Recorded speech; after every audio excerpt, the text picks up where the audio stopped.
What's up guys, YST here and welcome back to another Raid Shadow Legends video. I hope everyone's keeping well. Today we're going to be doing my guide on Sun Wukong, the free 7-day login champion, and we're kicking off this intro with a live arena battle where, we managed to keep our lockout, which was pretty cool. We got rid of their road toast because I'm not a big fan of him, honestly. Like, when he starts popping off, it's like, please stop. Someone put a halt to this, right? But what we're going to be doing today is talking about some multiple builds which I feel are very strong on Sun Wukong.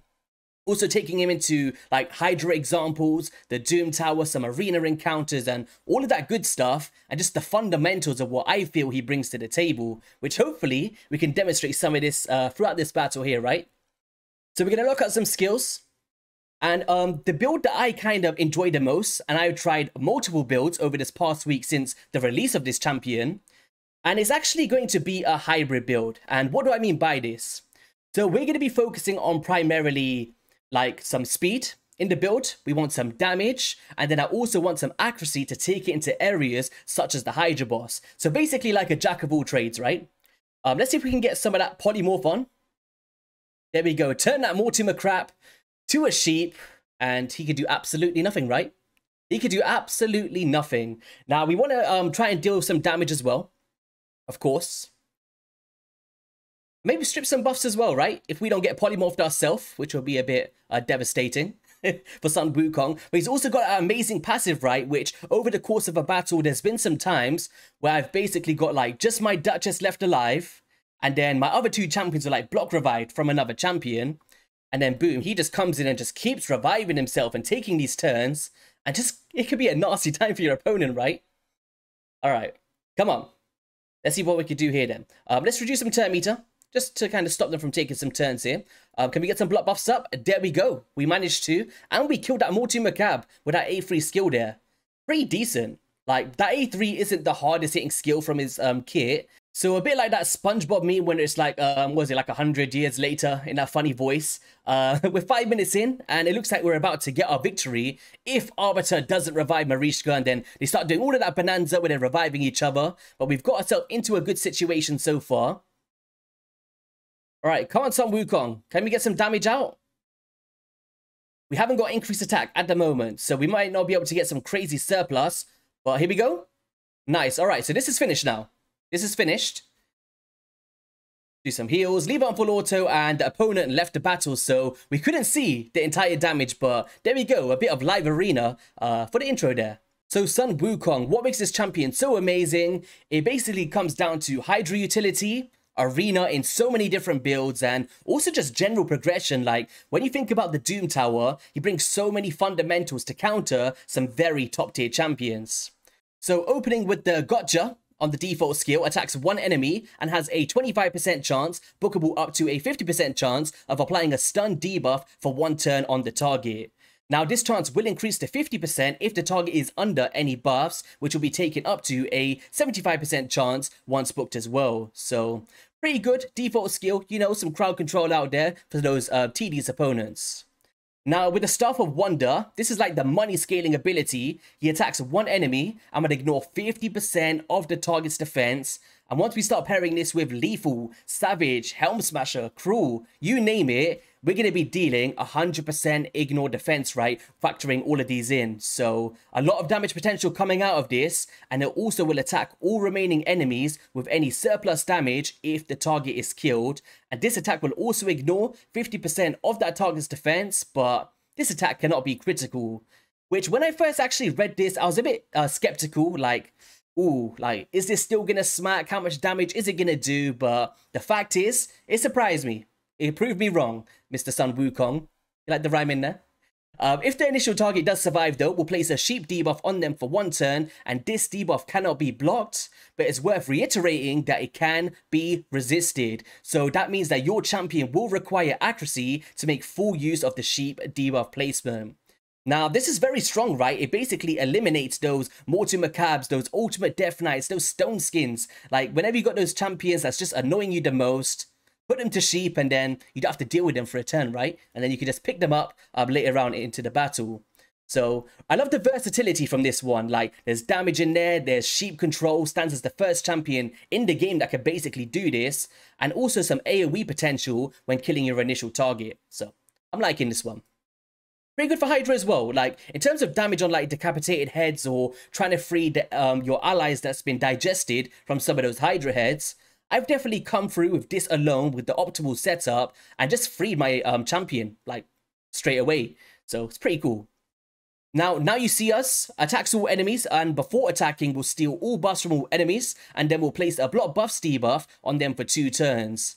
Now, one thing that I actually misread when I first seen this champion introduced to Raid was both of these things are actually before attacking. So the stealing of the buffs, and then also the block buffs happens in the same kind of phasing. So this kind of alleviates all of those weak hits that you might be getting on the wrong affinity targets. And you can also go through the poison cloud on the Hydra boss to counter somebody like the Head of Mischief that's just going through and just taking everything back, right?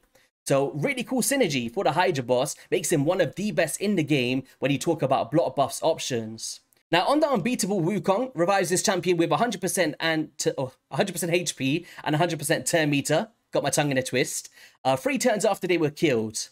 Now, this doesn't mean that basically he's going to go in and take an immediate turn, because it basically is determined of like turn meter units in a sense. So if there's other champions that's basically above the cap of his, then they'll basically be taking their turn before Sun Wukong manages to go through and place his active skills.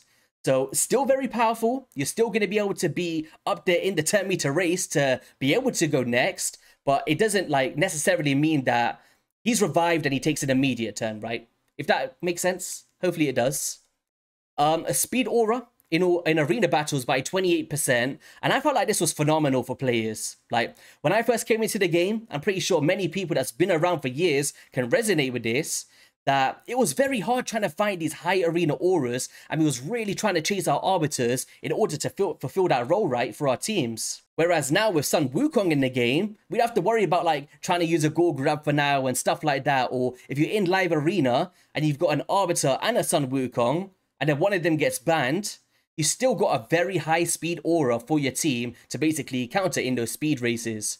So pretty phenomenal, right? Pretty phenomenal to have that as a free daily login champion. So in terms of the build that I'm showcasing today, like I mentioned prior, is going to be a hybrid build. And this is going to be consisting of speed, attack percent, accuracy, you name it. It's all thrown into one to basically have a lot of value in arena, but also be very optimal for something like the Hydra bots in terms of DPS as well, or the faction wars or secret rooms. I want to be able to be useful in all of these places for my account, right? And for me, I was like basically stealing gear off like my Barons and my Kanjafons, and you know, they was basically in the dirt pretty much. But I've decided to just go with a designated build with the Lethal one, building that foundation to optimize his gear. So what Lethal's going to do is give you crit rate plus 10% and also ignores 25% of enemy defense to pair up with that A2 ability, right? Also with the Helm Smasher. And we're basically looking for speed, attack percent, crit damage. We've got crit rate there, crit damage on the gauntlets for some speed, attack percent on the chest plate, speed on the boots as well. We've gone for accuracy on the banner. We've gone crit damage on the amulet with some nice accuracy rolls here, and attack on the ring. Overall stats, 38,000 HP, 5.2k attack, 2.1k defense. I'm trying to push 230 speed as my baseline. If the faction wars is good to me, right? We can get some of those glyphs on. Crit rate, 100%. Crit damage at 260, well, just under it. And 360 accuracy to face some of those higher threshold contents in the game, right? And this is like a build that I'm a big fan of, you know? Like I said before, we're trying to build the foundations and make it stronger through gear ascensions and stuff. But we're getting there, right? We're getting there. Masteries, we've gone for the Helm Smasher. If I just move myself out of the way very briefly. Which also has a chance to ignore a further 25% defense, right? We've gone for Ruthless Ambush, increases damage inflicted by 8% for the first hit on each enemy. We've got Whirlwind of Death to try and increase his speed for enemies he kills over the course of a round. Across each round in a battle up to 18, which actually comes to fruition in like the Doom Tower, right? Opportunist, he does place a stun on his A1 skill, so potentials to increase the damage inflicted by 12%. And I also use him along champions such as Mithral Livebane in some instances, and some True Fear champions like Mashald, so has a lot of value, right? Or even the Sleep from a Prince Kaimar. Cycle of Violence, trying to reset some random skill cooldowns and all of that good stuff. And the support tree, heading through to Spirit Haste in case some of our champions die here. So yeah, that's basically the build that I've been running on my account. But let's just briefly speak about some other options and masteries that you might want to be on your champion. Now, one example will be very similar to how I built Yumiko. Now, this is going to be high speed, high accuracy, trying to counter the higher stages of the arena, right? If you're more competitive. Unlike me, I'm not really a big platinum player, which is why the hybrid build is something more for myself, right? But something like this is going to allow you to place Sleep more consistently, or the Sheep, sorry, and then also placing those block buffs and all of that good stuff and using it more for its debuff potentials more than its damage, which is actually very optimal for like endgame situations, right? Or you might want to be considering like a full out damage build where you're just going full out like attack percent 7.4k, and you know the speeds might not have to be the craziest because you're just trying to nuke with this champion, and you know 280% crit damage and not focusing on accuracy if the Sheep and the block buffs isn't what you're after with your champion. So there is a lot to consider when you're building them. Like you might even want to go relentless for your Hydra teams, right? And because if you have a look here with the book values, it's all based on damage, and if you're not building it for damage and that's not what you're looking for, and or you just might not have the books at the moment, Relentless could be a really cool way to still cycle your abilities effectively whilst placing the block buffs as well. So lots of opportunities to build this champion. Now I do want to bring up hellhades.com very briefly so you guys can see some other mastery builds that you might want to consider. So this one here is more of a Hydra orientated build. We're going for War Master. We've got some support trees going on. It's going to be very good, right? Over the course of the battle. In terms of the debuffer, this was like the one that I mentioned with the Yumiko. I'll be going something like this. You know, we're going down to the bottom tree for bonus accuracy and defensive trees for some more support. Or simply a nuker build where you're just going for Helm Smasher and ignoring the support tree completely. So it's definitely very flexible. It just comes down to where you want to use them the most in the game, or if you want to use them everywhere, like I'm showing today. So all right, with that all out of the way, let's just go into a Faction Wars run. I'm excited. You know, I held off on this video for a little while, just so we can show this. We're going for a super raid. You know, we're gonna get that speed. Feeling optimistic today. All right, come on, Sun Wukong. Let's see your damage. There we go. A1 coming through. And then, now you see us, and now you don't. So, the A3 doesn't hit incredibly hard. Most of it's going to be coming from that splash damage with that A2 ability, like you've seen there. But we did get a weak hit, unfortunately. So, boom. And what's really cool is, on this boss in particular, right, he likes to steal your buffs. And then what does Sun Wukong come and do? Steals them right back. So, I really love that synergy coming out from him. And then even if you're facing champions such as Paragon, block buffs, he can't place that unkillable on himself. So he's definitely a no-brainer to bring into somewhere like the Faction Wars for your teams. So here we go. I'm just leaving on full auto at the moment. There's some splash damage, 64,000 there. No drop defense, no weaken. So a lot of value to be had, which we will demonstrate later in the arena. Let's provoke these enemies. Block buffs. All right, so the boss is going to steal it, right? There we go. Stole everything, buff blocked. And then now we can come through. If he does steal it and we didn't have that active, we're still going to be able to do so and steal it all back from the boss. It's just good for consistency, right? Good for consistency. Like, there's sometimes when I throw like Nishak Verminlord in there, and it can get dicey because when he places the bombs back on you, it's like, oh, hold up a second. I don't like to get bombed. All right, nice. We're nearly there. All right, come on, Sun Wukong. We want to see some big A2 damage coming out very shortly. Oh, there's the decreased defense. There's the weaken. Can we get an A2 skill? Can we get an A2 skill? Well, there's the A1. 82,000 there. We've actually got it timed very well for him not to heal back up again. There we go. All right, let's just open up the A1 in case he gets feared. I want to try and get some nice value coming out here. Some big nukes. All right, here we go. All right, A2, drop defense and weaken. 179,000 damage. Pretty decent, right? Without increased attack on. And there we go. So 2 minutes and 22 seconds. Not my best time. We still never got a speed one. But look at this. 1 million damage coming out over the course of the battle, which is actually pretty substantial here. Well, we don't have any more keys, but it's all good. You know, it's all good. Let's go into the Doom Tower. Now, there is a place that, a stage that I think is one of the hardest in the game, and is going to be the Rotos and Siphi wave. And no matter where you are in the game, if you've got seer compositions or wherever that may be, this one always gives players problems, especially if you're just trying to do it in full auto without some optimization. So we're going to basically try and show you how it can be effective in something like this, right? I'm utilizing that sheep debuff. So we're just going to put some cooldowns on. This one got resisted, which is actually pretty decent in this situation, because we can kind of show the sleep, right? Or the sheep, sorry, because it cannot be blocked. So what we're going to do here is, boom, sheep, splash damage. Good damage there, right? 243,000 damage. So we never actually managed to get the sheep on, but this champion is still under that stuff. Or under cooldown reductions. And then now we're going to come with like a bomb. I feel like bombs are very strong in this one. You know, we'll kill some Rotos or something. And then now, what I'm going to do is, if they give me a chance, put some more block buffs on Rotos number 2. Alright, let's just keep this turn it down a little bit. We want to showcase this. And then now what you could do is, because there's so many buffs, you come through, steal them all, place the block buffs, and then they basically can't put up the block buffs for a little bit now, right? So let's just keep cycling this on a full auto. I'll put a bit of focus on Siphi here. There's the stun. You see what I mean, guys? So in Doom Tower, even if it's not this floor, I'm just using this one as an example, you can see where the value could be had. And if he's killed, you don't even need a reviver, because he's just going to keep picking himself back up, over the course of the battle. Let's see how much splash damage we can get with that surplus right now. No increased attack. Boom.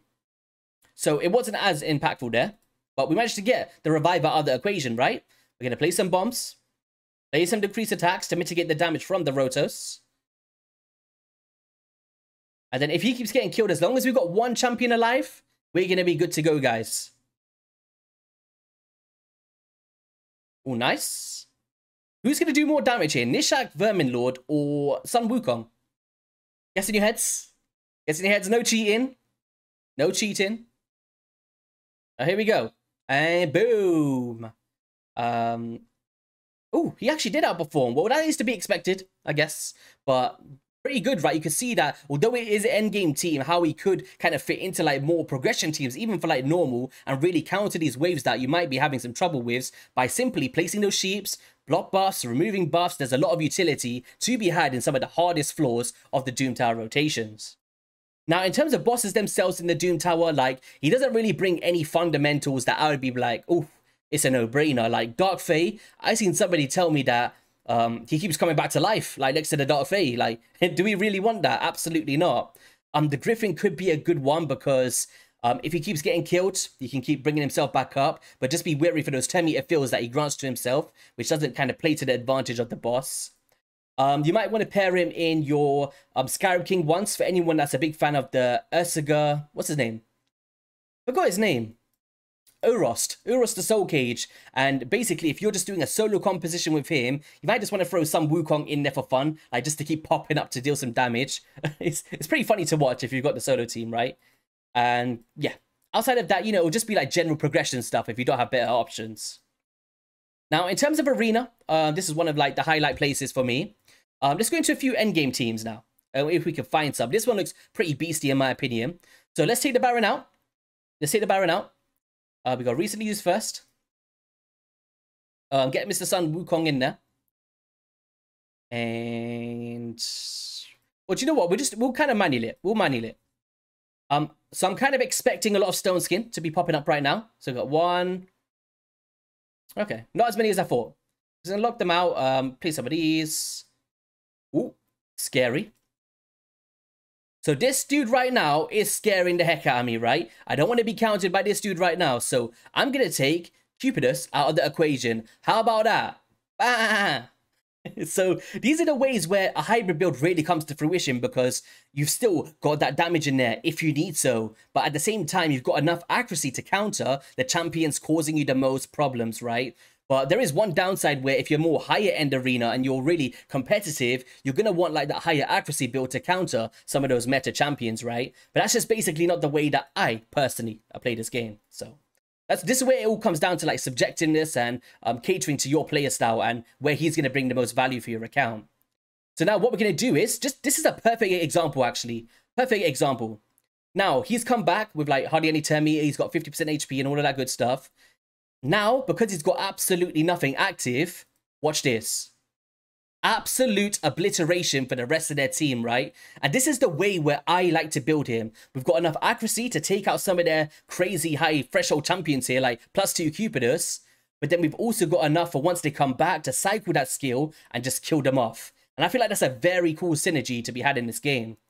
Let's try something like Rotos, who actually counters him quite a lot, to be honest, right?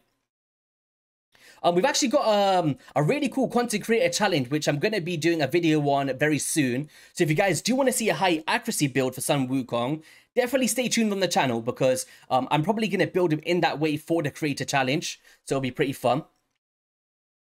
But yeah, more news on that very soon. And there's like some giveaways up for grabs and stuff like that throughout that one. All right, so we need to keep that stone skin on us. You know, we need to stay protected here. I'm a bit scared of Heffrack. In live arena, Heffrack, he gets me, man. Underestimate him. Not gonna lie. Underestimate him. Okay. They're gonna keep trying to attack us, but, you know, Sun Wukong's like, hell no. Shall we switch this up a little bit? Oh, they got block debuffs up. Okay, so let's sleep. Do you think we got enough for the Siphi? Or should we just go for the kill? Let's go for the block buffs first. Boom. You see what I mean? Not insane damage coming out from that skill there. Alright, so boom. Keep everything down for us here. Oh, Heffrack is coming in. Let's reset them again. This is like one of my strategies that I like to use the most. It's basically like a double reset. You could use it with like one Kaima if you've got one. Right? Cycle their skills. Alright, here we go. More block buffs. So that one absolutely obliterated them. So it took basically 2 to finish them up the job. We'll try some other teams as well. Some more different variations about resets. Boom. Sit down. Sit down. Any more crazy teams here? Well, here's a UDK. Perfect example. Let's try to get a bit of a different team going on here, right? A bit of a different team going on.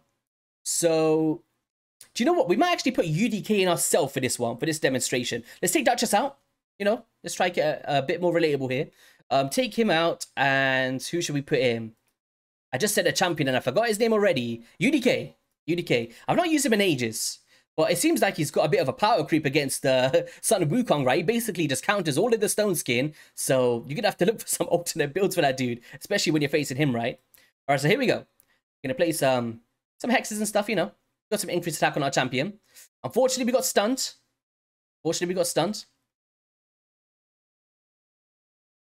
Oh, decreased accuracy. We don't like that, but we cleanse it all off. That's what Mithral is for. Let's get some ally protection on. And get some decreased attack out. And this is a really cool one. We've got petrification, in the mix. And, you know, you can even implement increased accuracy, guys. Like, do you know, for your hybrid builds, like with a Lady Kimi or a... what's some other options out there? Yoshi the Drunkard. Like, these can all be very viable options to pair with your Sun Wukong. But watch this. Well, it turned UDK into a sheep. I forgot about the direct attack. So there's the ally attack from the sheep. He's back again. There's some damage out there, some stuns. So you see, we're in like more of a progression build. We got some tankiness. That could be like your Vogoth or whoever that may be. I'm just a big fan of Ursula myself. We got Mithral Lifebane, free champion. And look at this. We're coming through and absolutely annihilating in more of a progression scenario here. Can we do that against a more tankier team? Let's see. If we can survive the onslaught. We're going to have to get a few resets in, you know, spend some gems. I'm just trying to think, like, I kind of do want to die. I do want to die because I want to see Sun Wukong coming back into effect. Something like this. Something like this. I'm not sure if we'll be able to survive it, but we'll try. So Taras is probably just going to come through and absolutely shred us apart, right? But let's just... Can we sleep? Oh, there we go. Oh, we just killed that Duchess there. Damn. Let's get some ally protection on. Nice. What we should have done is we actually should have just stole everything. That would have been so much better, right? So let's go for that now. We're going to go for the steals. Boom. Take it off and place the block buffs. How about that, Taras? And if you want to kill him, no problems. Because we're just going to come back and absolutely shred. Look at this. Him and UDK together is a force to be reckoned with. Especially with some of these single target damage dealers, right? So in that way, like, unless you're, like, if you're facing if you're using a UDK and you're not facing a Sun Wukong, like, UDK is still going to be very effective, but when you're getting countered with it, it's just a bit of a nasty day. In my personal experience anyway. So yeah, came through some really good damage once again, right? I guess we'll try this one. Oh, this is a tanky team, man. It reminds me of Hell Hades' team. But there's a lot of fundamentals that I do want to counter here, which could be very beneficial. Let's get some strength on. We're going to sleep Mr. Cupidus, because I don't like him, if I'm honest. Get some ally protection on. Block buffs of our own. Not nice, but we're going to come through and absolutely annihilate this Cupidus right here, who's going to counterattack, but, you know, he's got nothing on right at the moment. Some shields on. We steal some buffs. There is times we can basically, like, steal the stone skin and stuff, just got bad RNG there. Or just not enough accuracy, pretty much. Ooh, this is getting dicey, because I feel like that passive has procced on Mortimer Cap, and it hasn't. Alright, nice. Stun him. We got a stun on. Nice. The synergy between the petrification and all that right now is actually coming into our advantage here. Let's cleanse all this off. Pretty intense battle going on here, guys. Pretty intense battle. Counter attacks. Can we get some block active skills? Nope. Let's stun the Duchess or Sheeper. Resist it. This is the downside, right? Against some more of these end game situations, this gets a bit tedious. But we should be able to kill them with some surplus damage. Let's try to steal some more buffs. Boom! Sit down. How about that? Oh, poisons. Oh, double Soul Reap for the win, guys. Double Soul Reap. And that was no pushover team. And he really did put in the work, right? He really did. Oh, man, this is fun. I want to try another team like that. Oh, wait. This is another good example, actually. Another good example. Leorius. Skull Crowns, right? They got block buffs. Well, unkillable buffs, sorry. And if you can use that ability... Oh, wait. We got killed. We got killed. Let's get some instances. He's going to come back very soon. Just put some strength on for now. Put some strength on for now. He's back again, guys. He's back again. Crazy. Uh-oh. Uh-oh. Uh-oh. Are we going to die? Are we going to die? Hope not. Let's get some petrification on. That should help us out a little bit. We need some more turns to come through. And he's back again. But he's going to go down again. Oh, no, he's not. Oh, man, this is tense. He's down again. We need some more instances of turns. Poison zone. Man, I'm surviving. We're still alive here. All right. Okay, this... All right. We're getting there, guys. We're getting there. Basically, what I wanted to show is basically, because you're placing the block buffs before attacking, that you can basically counter the Leorius, right? Really cool synergy. Are we going to win? I don't know. I should not have doubted him. But there we go. Another example there for you guys. So yeah, that's basically how I use him in Arena. Pretty fun, very flexible. Shall we try one more live Arena battle? I know it's a bit of a longer video, but, you know, been anticipated, I guess. I've been wanting to do this for a while, is talk about Sun Wukong. I'll probably edit it down a little bit, you know. We shall see. I just got recently used. Get some of my favorite champions in the mix. Let's set up the pace with the Sun Wukong. Set up the pace right here. Now, there is ways to counter Sun Wukong, guys, in Arena. Now, it's not all suns and roses. We'll speak about some options now. One will be champions such as Ronda with the block passive skills. Can basically nullify everything that he's bringing to the table. And also block revive. Basically stops him from coming back. Although champions such as Lydia the Death Siren, although it actually kind of preempts the revival from the first instance, the second some more turns are going live in full effect, he's just going to pop right back up again. So Lydia counters him a little bit. You know, gives you a bit of leeway, but doesn't consistently lock out his skills. So in this instance here... probably take out the Marishka. Take out the Marishka there. They took out ours as well.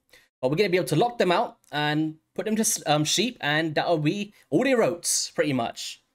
Who else is your favorite Nuki, guys? In terms of live arena that you've got on your accounts? Like for me, a bit of an unpopular opinion that I see on streams and stuff is my Kanjafon.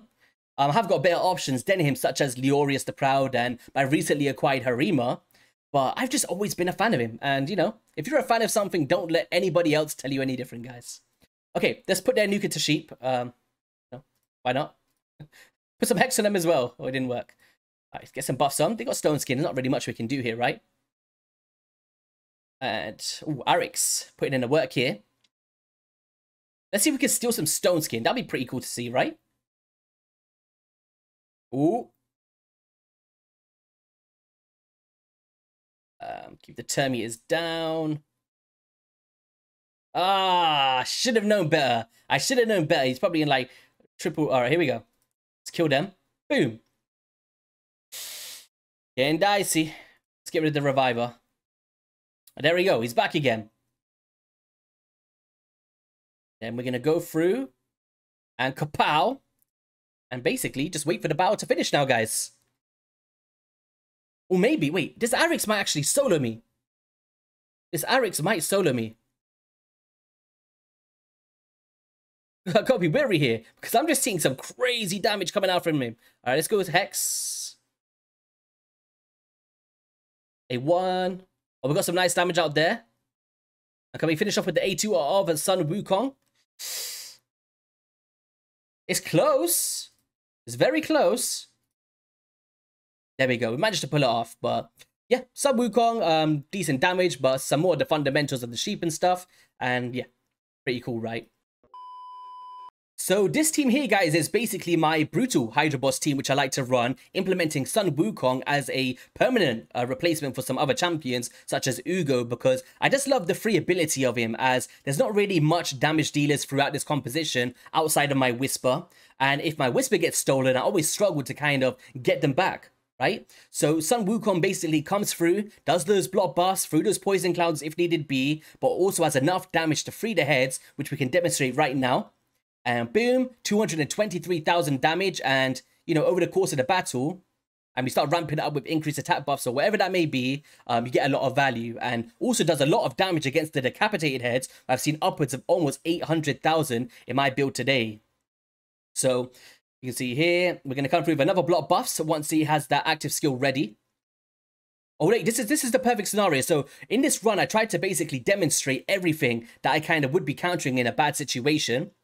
And you can see here, all of the buffs are on Head of Mischief right now. It's looking tedious. And he's now about to spread it, right? He's now about to spread it. And you're like, oh my god, I need to reset my run. Well, how about no? Because Mr. Sun Wukong comes into the mix and just puts in the A3. Here he goes. And boom, steals everything.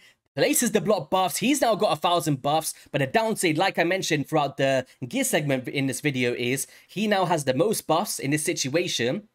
And our Head of Mischief is going to want to go and target our Wukong and take some of those back. So if we just forward a little bit, where I managed to actually make Wukong die, I think it was around here or so. Block buffs going live. We've got someone eaten up, and we're going to try and deal some good damage to free them back. But at the same time, I believe that we got the cleanse from Head of Decay here, unfortunately. We fell a little bit short on the speed, or the provoke went up, and then we couldn't get it active with our Skull Lord Vargal. And then you're like, oh, damn, this is pretty bad here. And then also, Vengeance is about to proc, and he's about to die, right? So I believe that he dies very soon. Let's see that happen. There we go, he dies here. He had the heal reduction on. Head of Wrath came through. We've lost all of our damage dealers, but once they take a few instances of turns on their team or ours, boom, straight back into the fight with 100% turn meter. Not as many turn meter units as our Skull Lord there, though, so it's not like a immediate extra turn, but pretty damn close to it. Block buffs come straight back through, we free our head, and puts us straight back into a fight that would basically would have been down their drain in like some other instances with other nukers, right? So yeah, with that out of the way, let's just take this off. I'll show you the end result of the team. Very similar to the one that we did on stream, actually. So if we pull up the picture now, boom. So on stream, with a very similar comp to this one, we got 43 million damage on Brutal, and just for some damage comparisons, done very similar to Mithrala Lifebane, but we didn't even have War Master in the team, guys. So, you know, just shows the true value of him, all of the fundamentals, but also some good damage around the board, doing almost 10% of the overall damage in this build. But yeah, on that note, guys, that's going to be all for today's video. If you did enjoy it, be sure to hit that like and subscribe button. Let me know your overall thoughts on Sun Wukong and all of the builds that you've been utilizing in the comment section below, so I can keep an eye out for your guys' quirky builds as well. Have an amazing rest of your day, and I'll catch you all in a video soon. Peace.